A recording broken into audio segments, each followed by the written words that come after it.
Vous êtes sur Sensation, je suis avec Moon et Ginger Beach. Alors je vais vous poser quelques questions. On va commencer par vous, Moon. Comment est-ce que vous avez connu et commencé l'art du drag? Alors moi, ça fait environ 7 ans que je suis Moon. Et j'étais en train de faire des études d'art. Et donc du coup, j'étais très intéressé par la création d'alter ego. Et je faisais beaucoup de peinture et de dessin. Et j'écrivais beaucoup. Et je me suis dit, quel est le meilleur moyen de montrer ton alter ego si c'est pas genre directement physiquement? Alors du coup, je l'ai fait. Même question pour vous, Ginger Beach. Alors tout bêtement, on allait voir des shows drag dans un bar à drag queen niçois et un jour il y a eu un concours qui a été organisé et la drag queen qui gérait le concours m'a dit est-ce que tu veux participer? Et j'ai dit pourquoi moi? Et même si on me disait que j'étais trop vieille, que j'étais trop grosse, j'ai dit en fait moi je vais vous prouver que je peux le faire et voilà. Moon, depuis votre participation à Drag Race, vous êtes applaudi, vous êtes même adulé. On reprend le fameux Moon de Nicky Doll, qui est devenu célèbre.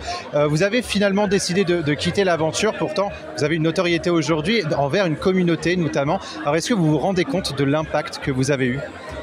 Mais j'ai l'impression qu'à chaque fois, je suis surprise. Alors que, c'est tout le temps, en fait, ça me réchauffe tellement le cœur de voir tout l'amour que je reçois. Et j'ai tellement l'impression que je suis encore là pour tellement longtemps et que je dois encore donner tellement d'amour que du coup j'essaye de me dire qu'il ne faut pas que je me repose sur le fait que je comprends ce que j'ai. Il faut que je me dise il y aura encore parce que je suis encore là. Et malgré tout, vous avez quand même des messages à transmettre. Quels sont ces messages? Que le drag c'est fait pour tous. Peu importe ton âge, peu importe de là où tu viens, tu peux faire du drag, peu importe ton genre.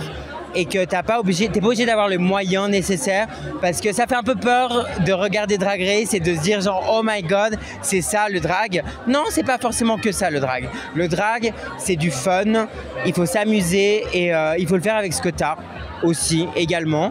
Et si tu arrives à créer ton univers et puis que tu as ton côté artistique, mais go for it. Ginger Beach, c'est un peu pareil. Alors vous, dans la saison 2, vous étiez la seule drag queen XL puisque les autres avaient tout mangé l'année d'avant. C'est ce que vous aviez dit justement sur scène. Est-ce que vous aussi, vous avez des messages à transmettre? Moi, c'est le seul message que je voulais passer, ce que je disais tout à l'heure, c'est que quand j'ai commencé le drag, en fait, on m'a dit c'est pas pour ton âge, c'est pas pour ton poids, tu viens de province. Il y avait toujours des gens qui me disaient qu'en fait, il y avait toujours des problèmes. Et en fait, je voulais prouver que peu importe ce que vous dites, si moi j'ai décidé de le faire à ce moment-là, un moment de ma vie en fait qui était hyper charnière, où je me suis trouvé licencié dans mon travail, et je l'ai fait. Et en fait, si moi je l'ai fait à mon âge, si moi je peux faire une tournée de 2 mois et demi à mon âge, ça veut dire que n'importe qui dans le monde peut faire du drag en fait. Alors je vais reprendre un petit peu le titre reine, donc l'art du drag à la française. Qu'est-ce que signifie justement l'art du drag à la française selon vous? Commence. Moi je dirais simplement que l'art du drag à la française c'est l'art de vouloir être toi-même et de vouloir être qui tu as envie d'être et voilà, et en fait c'est toi qui choisis ton alter ego, c'est toi qui choisis à quoi tu veux que ton personnage ressemble, vers quelle direction tu veux qu'il aille, et personne pourra décider pour toi. Et pour moi l'art du drag français c'est ça en fait, c'est vraiment de choisir qui on a envie d'être.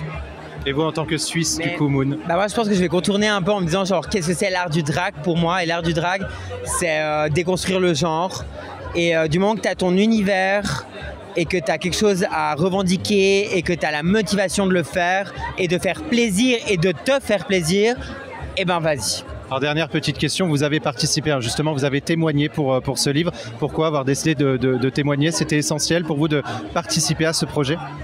Ah mais moi c'était incroyable quand on m'a proposé, je suis vas-y let's go Nikki elle m'appelle, je me dis bien sûr que j'y vais ma soeur. Et c'est tellement beau quand on voit ce que le rendu, c'est tellement beau, c'est un livre d'art quoi. C'est pas juste un livre où il y a juste des histoires, c'est un livre où il y a des magnifiques photos, c'est un livre où il y a tellement de choses qu'on raconte dedans. Et c'est une sorte de bible pour certaines personnes je pense, et franchement je suis trop fier et j'ai pas encore tout lu parce que je l'ai pas encore eu chez moi vu qu'il est arrivé en Suisse et que je suis en France encore. Mais je vais le lire et je sais qu'en tout cas mon passage est bien, le reste j'attends à voir. Merci beaucoup Moon, Ginger Beach et Kitty Space du coup qui nous a rejoint. Alors en off, vous m'aviez dit que vous vouliez faire une petite chanson pour Radio Sensation. Je vous laisse le micro. C'est mort. Radio Sensation. Merci beaucoup.